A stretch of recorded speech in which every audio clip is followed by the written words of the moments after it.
এবার যে খবরে চোখ রাখবো, নাবালিকা কিশোরীকে নেশা করিয়ে যৌন হেনস্থার অভিযোগ উঠল তার বাবার বিরুদ্ধে। জানা গিয়েছে বিহারের বড়িয়া জেলায় তার বাবা এরশাদ সিদ্দিকীর সঙ্গে থাকতেন ওই কিশোরী। অভিযোগ, বিগত 2 বছর যাবৎ নেশাগ্রস্ত অবস্থায় তার বাবা এরশাদ সিদ্দিকী ও তার বন্ধুরা মিলে মেয়েটিকে বিভিন্ন ওষুধ খাইয়ে বেহুশ করে একাধিক জন একসঙ্গে মিলে সহবাস করতেন তার সাথে। এছাড়াও নির্যাতিতার অভিযোগ, তার পিতা এরশাদ তাকে মারধরও করতেন। এরপরই এরশাদের ফোন থেকে মামার নাম্বার খুঁজে যোগাযোগ করে ট্রেনে করে বিহার থেকে তার মামার বাড়ি বারাসাতের যোগদিঘাটা কাজীপাড়ায় এসে আজ বুধবার বারাসাত থানায় লিখিত অভিযোগ দায়ের করে নির্যাতিতা নাবালিকা কিশোরী সহ তার পরিবার।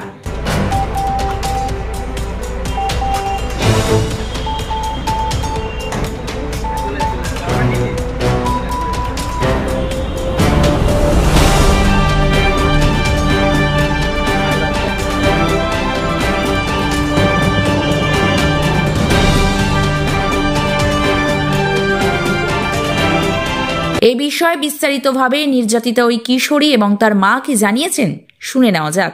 কি হয়েছিল? আমার মেয়েকে অত্যাচার করে আমার স্বামী, ওকে নেশার ওষুধ খাবিয়ে ওকে দিয়ে অত্যাচার করায় লোকদেরকে দিয়ে, আর আমাকে মার্ডারের ধমকি দিচ্ছে, আমাকে লোক দ্বারায় মার্ডার করাবে, মুখে অ্যাসিড মারবে, আমাকে কাজে যেতে দিচ্ছে না, সব সময় আমার পেছনে লেগে রয়েছে, আমাকে ব্ল্যাকমেল করে, সারাদিকে লোক লাগিয়ে রেখে দিয়েছে আমাকে মার্ডার করবে বলে। স্বামী কোথায় থাকে? স্বামী এই হাওড়ায় যেখান দিয়ে বাইরে ট্রেন যায় ওখানেই থাকে। ও হিরোইন খায়, সারা পাতা খদ্দের সাথে মেশে আর ওইসব করে বেড়াচ্ছে, মেয়ে পাচার করে আর মেয়েদের সাথে অত্যাচার করে তাদেরকে বিক্রি করে দেয়। আপনি এখানে কোথায় থাকেন? আমার কাজীপাড়ায় বাড়ি। আপনার যে মেয়েকে কি করেছে? আমার মেয়েকে ও নেশার ওষুধ খাইয়ে বন্ধু বান্ধবদের নিয়ে খারাপ কাজ করাতো, আর ও খারাপ কাজ করতো ওর সাথে। ও পালিয়ে চলে এসছে আমার মেয়ে আমার কাছে। বিহারে ছিল ওর বাপের কাছে, আমি বিশ্বাস করে বাবার কাছে রেখে দিয়েছিলাম। ওর সাথে ওরকম করতো বলে, কানতো বলে ও পালিয়ে, ওর মামার নাম্বার ছিল, যোগাযোগ করে পালিয়ে চলে এসছে। এই 1-2 সপ্তাহ হচ্ছে।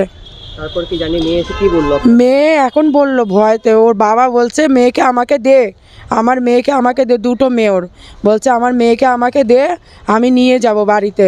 আমার মেয়ে বলছে মা আমি যাবো না, আমাকে বিক্রি করে দেবে নিয়ে গেলে পরে, ও আবার আমাকে দিয়ে খারাপ কাজ করবে, ও নিজে বলছে এইসব।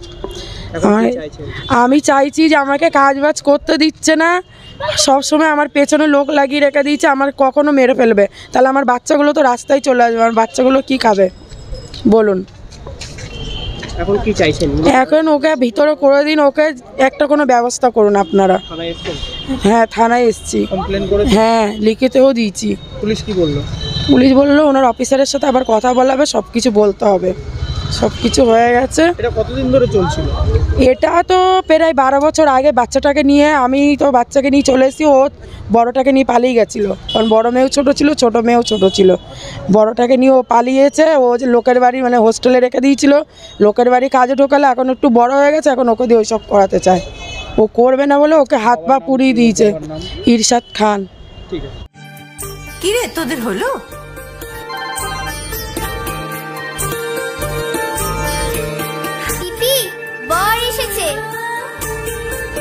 পড়ে যাবি তো।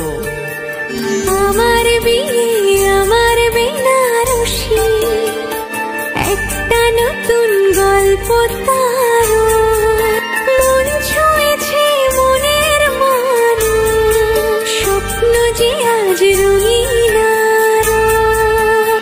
নতুন স্বপ্নে নতুন করে সেজো, বিমল শাড়ি সেন্টার, কাঁচরাপাড়া।